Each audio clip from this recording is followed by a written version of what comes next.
Shalom, salam sejahtera dalam kasih Kristus untuk kita semua yang sedang menyaksikan tayangan ini. Saya bersyukur apabila pada kesempatan kali ini saya masih dapat menyapa Anda, masih dapat bertemu dengan Anda meskipun dalam tayangan online seperti ini. Mari sebelum kita mendengarkan firman Tuhan, kita berdoa. Kami bersyukur Tuhan pada kesempatan kali ini kami bisa bersama untuk merenungkan firman Tuhan. Tuhan tolong kami kiranya kami dapat mengerti firman yang hari ini akan disampaikan. Berkati hamba-Mu yang akan menyampaikan, kiranya Tuhan yang menyertai dengan urapan Roh Kudus-Mu sendiri.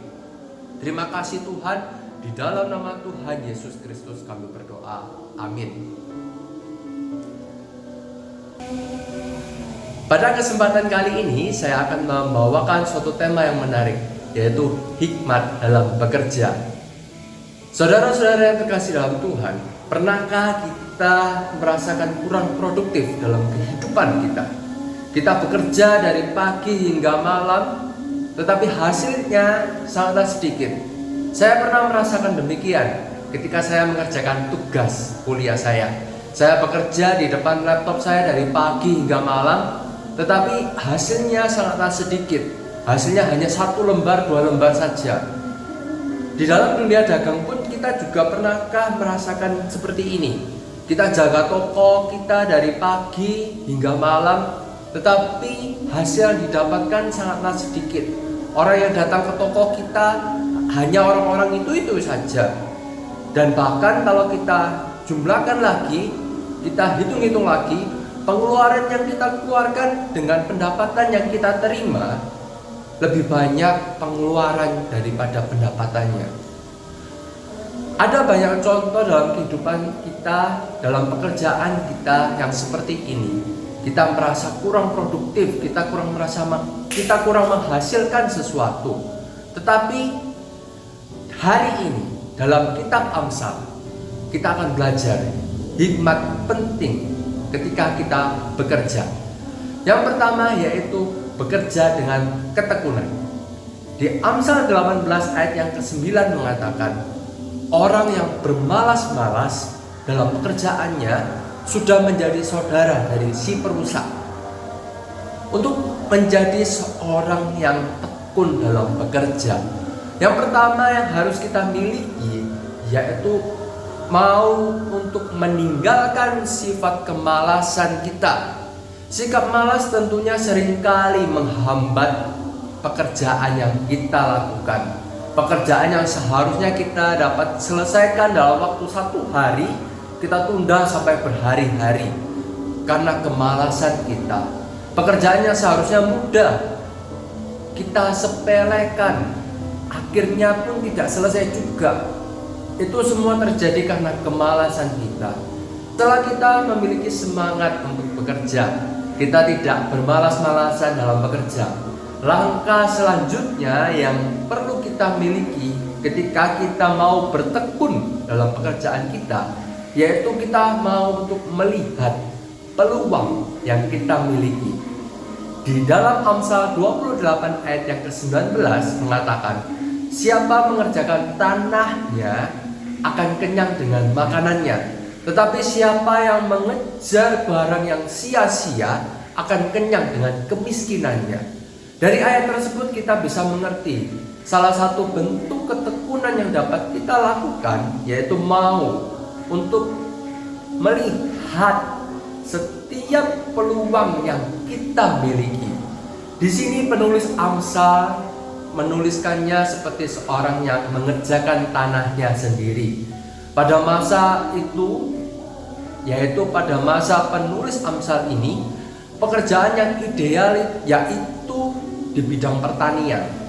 Tanah merupakan warisan keluarga yang sangat penting waktu itu, karena orang bijak mengerjakan tanah itu harus dipertahankan dan dikembangkan. Dampak yang dapat dirasakannya dari tanah tersebut yaitu hidup yang berkecukupan.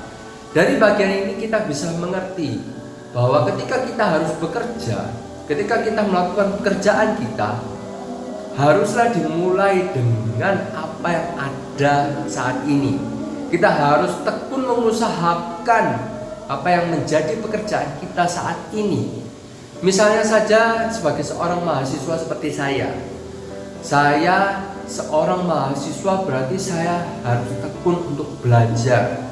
Pekerjaan yang saya lakukan yaitu belajar dan belajar, mengerjakan setiap tugas yang diberikan bila ada. Dan bila kita menerapkan konsep ini, berarti ketika saya mau bertekun dalam pekerjaan saya, berarti saya harus melihat setiap peluang yang dapat saya lakukan ketika saya mengerjakan tugas. Ketika saya mengerjakan tugas, seringkali saya melihat relasi keterkaitan dari setiap tugas tersebut. Saya selalu berusaha apakah antara tugas yang satu ini dapat dikerjakan secara bersamaan atau secara terpisah dengan tugas yang lain. Semisal contoh, ketika saya mendapatkan tugas hermeneutik PL dan tugas untuk membuat khotbah, saya bisa menggunakan apa yang saya kerjakan ketika hermeneutik PL dan saya dapat terapkan di dalam tugas ketika saya membuat khotbah. Inilah hikmat yang diberikan oleh Tuhan. Kita mau bertekun untuk mengerjakan apa yang menjadi tugas kita saat ini. Amsal 10 ayat 4 mengatakan demikian. Tangan yang lambat membuat miskin, tetapi orang yang rajin menjadikan kaya. Salah satu bentuk ketekunan dalam bekerja yaitu mau bekerja dengan rajin. Di sini kata rajin digunakan juga dalam arti bertekun. Ketika seseorang mau bertekun melakukan pekerjaannya, melakukan tugasnya, ia akan menjadi kaya. Ketika kita memperhatikan bagian ini, ada dua kondisi yang diperbandingkan di sini. Yang pertama yaitu tangan yang lambat membuat miskin, tetapi tangan yang rajin menjadikan kaya. Di dalam ayat ini mungkin kita berpikir bahwa tangan yang lambat merupakan contoh dari orang yang hati-hati dalam pekerjaannya. Tetapi kata lamban di sini bukan berarti demikian. Kata lamban di sini lebih mengarah kepada kemalasan seseorang.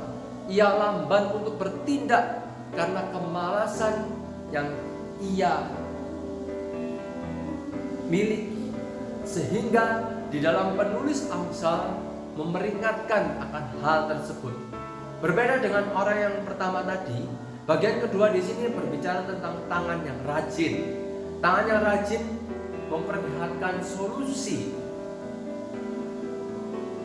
dari tangan yang lamban tadi. Di dalam arti yang lain, kata rajin di sini juga berarti bertekun. Ketika kita bertekun dalam pekerjaan kita mau untuk bekerja lebih sungguh-sungguh lagi terhadap setiap pekerjaan yang Tuhan percayakan kepada kita.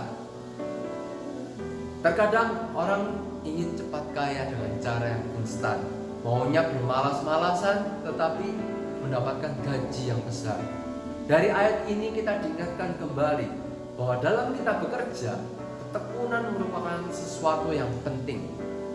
Dari bagian yang pertama ini kita diingatkan kembali agar kita dapat bertekun dalam pekerjaan kita. Allah telah mempercayakan pekerjaan itu kepada Anda sekalian. Apakah kita mau bertanggung jawab atas apa yang telah Tuhan percayakan kepada Anda dan saya? Bukankah kita bertanggung jawab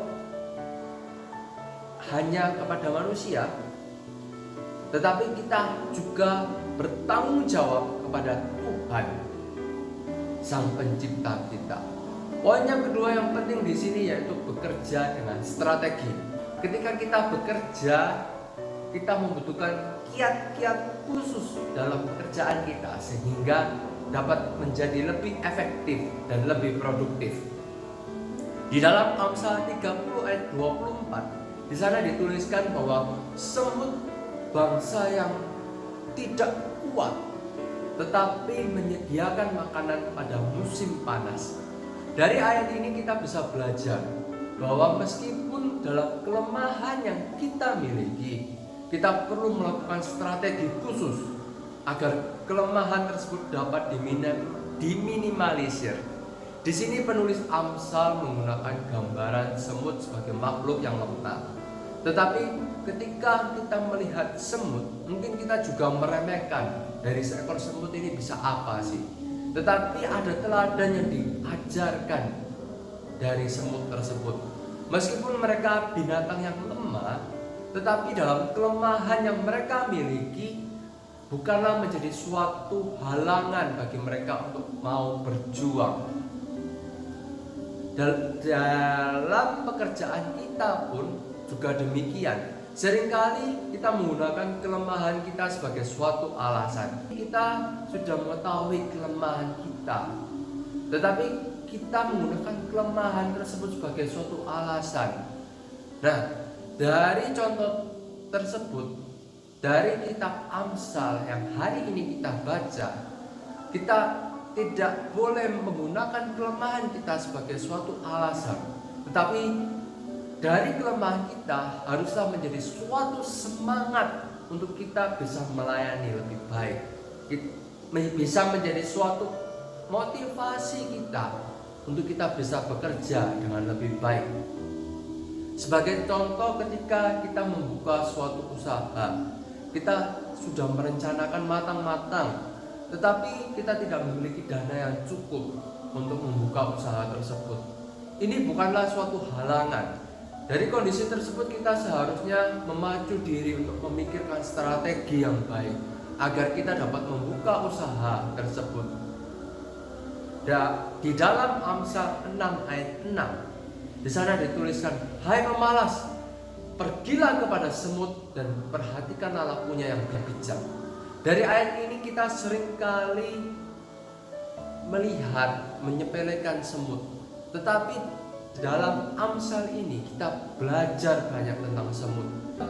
Amsal 6 ayat yang ke-7 hingga ke-8 di sana menuliskan, biarpun mereka semut ini tidak ada pemimpinnya, tetapi mereka dapat mengatur, menugaskan, bahkan menyediakan rotinya di musim panas dan mengumpulkan makanannya pada waktu musim panen.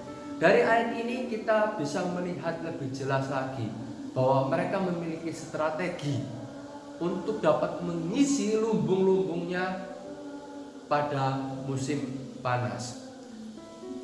Untuk dapat menentukan strategi yang baik dalam kita bekerja, kita harus mengetahui apa yang menjadi kelemahan kita. Kita mau untuk mengakui setiap kelemahan kita dan mau berjuang, mau bangkit dari kelemahan tersebut agar dapat menentukan strategi yang baik dalam kita bekerja. Ketika kita mengetahui kelemahan kita, itu bukan menjadi suatu halangan, tetapi menjadi suatu semangat, menjadi suatu motivasi untuk kita dapat mengetahui strategi yang dapat kita gunakan. Hari ini kita sudah belajar 2 hikmat penting dalam kita bekerja. Yang pertama yaitu bertekun, dan yang kedua yaitu bekerja dengan strategi. Kiranya firman Tuhan hari ini dapat menolong kita untuk kita dapat bekerja dengan lebih baik lagi, bekerja dengan penuh hikmat yang berasal dari Tuhan. Mari bersama-sama kita berdoa. Kami bersyukur Tuhan atas firman-Mu pada kesempatan kali ini. Kiranya Tuhan yang menolong kami dalam setiap pekerjaan yang kami lakukan. Kiranya Roh Kudus-Mu sendiri yang memberkati kami agar kami dapat bertekun dalam setiap pekerjaan kami, agar kami dapat menentukan strategi yang tepat untuk kami melakukan setiap pekerjaan yang Tuhan percayakan kepada kami. Terima kasih Tuhan, hamba-Mu berdoa untuk mereka yang sudah mendengarkan firman Tuhan pada kesempatan kali ini. Kiranya Tuhan yang memberkati setiap pekerjaan mereka. Terima kasih Tuhan, di dalam nama Tuhan Yesus Kristus kami berdoa. Amin.